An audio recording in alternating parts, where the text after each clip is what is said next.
नमस्कार दोस्तों, आपका स्वागत है आपके अपने चैनल में।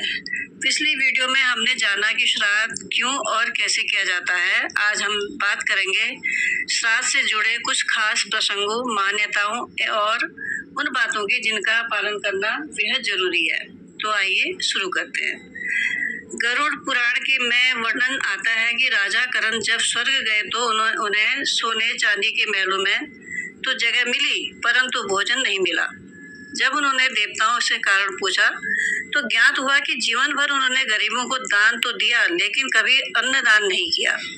तब उन्होंने भगवान से अनुमति लेकर पृथ्वी पर आकर श्राद्ध किया और ब्राह्मणों व जरूरतमंदों को भोजन कराया। तभी से पितृपक्ष में श्राद्ध और अन्नदान का विशेष महत्व माने जाने लगा। शास्त्रों के अनुसार श्राद्ध के समय कुछ नियमों का पालन जरूरी है। इस दिन मांस, मदिरा, तामसिक भोजन से परहेज करना चाहिए। श्राद्ध हमेशा पवित्र मन और शुद्ध स्थान पर ही करना चाहिए। पितरों को याद करते समय मन में क्रोध, अहंकार या दिखावे की भावना नहीं होनी चाहिए। इन नियमों का पालन करने से श्राद्ध का पूर्ण फल मिलता है। आम गलतियां लोग करते हैं। कई लोग केवल ब्राह्मण भोज करवाकर श्राद्ध समझ लेते हैं, जबकि असली श्राद्ध वही है जिसमें श्रद्धा और भक्ति दोनों हो। कुछ लोग फोटो के सामने पूजा करके भूल जाते हैं कि असली श्राद्ध दान, तर्पण और गौ सेवा से भी पूरा होता है। ऐसी छोटी छोटी गलतियां श्राद्ध के पुण्य को कम कर देती हैं। कौवे को पितरों का दूत माना जाता है।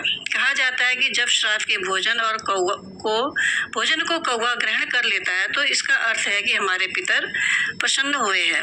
इसलिए श्राद्ध में कौवों को भोजन कराना बेहद शुभ माना जाता है। यही कारण है कि पितृपक्ष के दिनों में लोग विशेष रूप से कौवों को भोजन कराते हैं। श्राद्ध करने से जुड़ी कुछ रोचक बातें।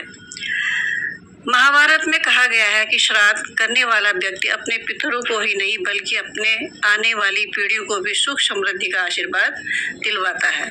पितृपक्ष के दौरान एक दिन ऐसा भी होता है जिसे सर्व पितृ अमावस्या कहते हैं। इस दिन अगर कोई व्यक्ति पूरे पितरों के लिए एक श्राद्ध कर ले तो यह उन सबकी आत्मा को शांति प्रदान करता है।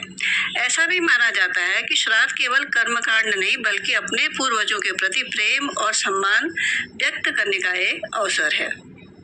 दोस्तों, श्राद्ध पितरों को स्मरण करने और उनके आशीर्वाद प्राप्त करने का माध्यम है।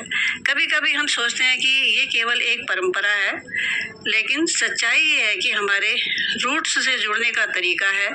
इसलिए पितृपक्ष के दिनों में हम सबको पूरे श्रद्धा भाव से श्राद्ध करना चाहिए। धन्यवाद। हर हर महादेव। जय श्री राम।